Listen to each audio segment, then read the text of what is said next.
good morning, good afternoon. It's a pleasure to welcome Jens Stoltenberg for that meeting in the European Council. You know that NATO and the European Union, we share the same values. We work closely together, and this is absolutely certain that, again, Ukraine will be an important topic on the agenda. You know that we are working on the EU side to strengthen our European defense capabilities, and I'm absolutely convinced that by strengthening the European capabilities, we are strengthening NATO, because strong allies make strong alliances. And dear Jens, with the 27 leaders today, we'll have the occasion to exchange views and to get prepared for the NATO summit, because you know that many European Union member states are also NATO members. Welcome, Jens. Thank you so much, President Michel. Dear Charles, it's a great honor to be back, and thank you so much for inviting me to the European Council. And thank you also for your personal commitment to the strategic partnership between the European Union and NATO. And this partnership is extremely important now when we face a full-fledged war in Europe, the war which goes on in Ukraine. And I commend the European Union for the support you have provided to Ukraine, unprecedented, and also NATO allies, and NATO is providing unprecedented support to Ukraine. It demonstrates how we complement each other. We work also together on many other areas, including on resilience or critical infrastructure.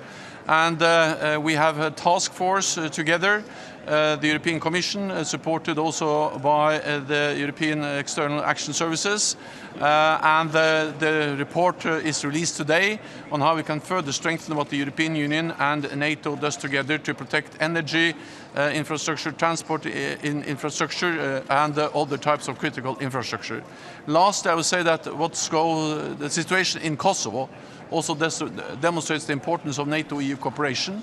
NATO strongly supports the efforts of the European Union, the diplomatic efforts, the EU-facilitated dialogue. With our military presence on the ground, the KFOR forces, we have increased our presence there, and we call on all the parties to de-escalate, to refrain from any action that can further increase tensions, and to engage in good faith in the EU-facilitated dialogue. So once again, Charles, I very much look forward to the meeting today. Thank you. The Wagner mutiny mean for Europe's stability, and also how should Europe react concern when there may be instability in Russia in the future? The mutiny we saw at the weekend demonstrates that there are cracks and divisions within the Russian system.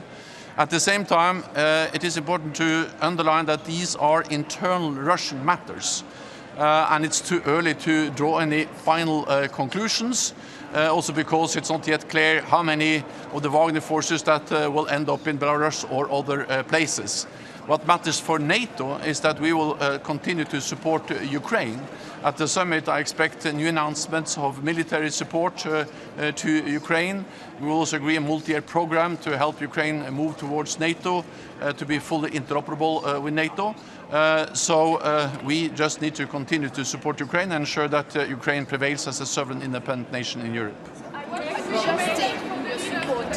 Are you adjusting your support to Ukraine after the events this weekend in Russia, and how? So we are together with the European Union, NATO allies have provided unprecedented support, and we are stepping up. Just over the last weeks, we have seen new announcements from EU, but also from NATO allies, of additional support, and also the training of the F-16 pilots have started. I would like to say that what we have seen during the last weekend is in contrast with the very strong EU unity and NATO-EU unity. This is a very important point. Additional element, I have the occasion is today to meet with the opposition leadership in Belarus, and we are also following closely what's happening in this country. Security guarantees. On Kosovo, there's criticism that the EU is punishing Prime Minister Kurti and embracing President Vučić too much. Do you share that criticism? I want to be very clear. We fully support all the efforts made together with this good cooperation with NATO by the High Representative Borrell.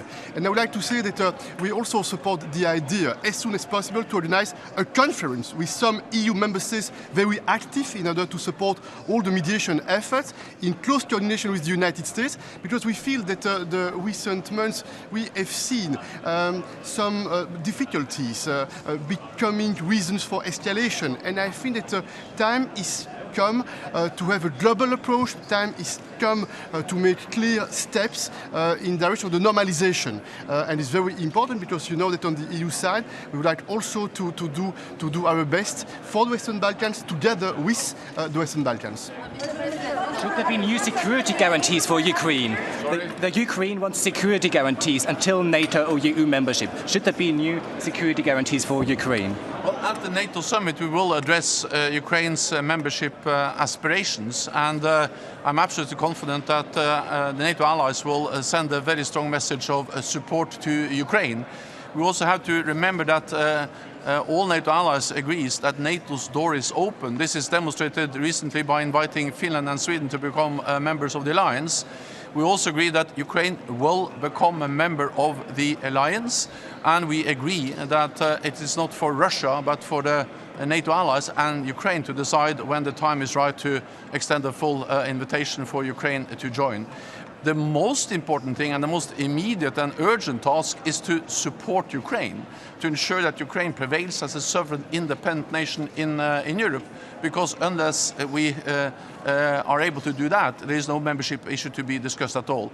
And let me also mention that this is also where an area where we see a link with the European Union, because of course the EU decision to grant Ukraine candidate status, of course also has an impact on the discussions which are taking place within NATO. Yes, please. The European Commission discussed the preliminary assessment of reforms. How optimistic you are on Georgia, Ukraine and Moldova? This is very clear, and I would like to repeat again that You were to grant country status to Georgia this year and open discussions the European Commission will issue a report after the summer, and based on that report on enlargement, and based on that report, the European Council will take decisions by the end of the year. Probably it will be in December.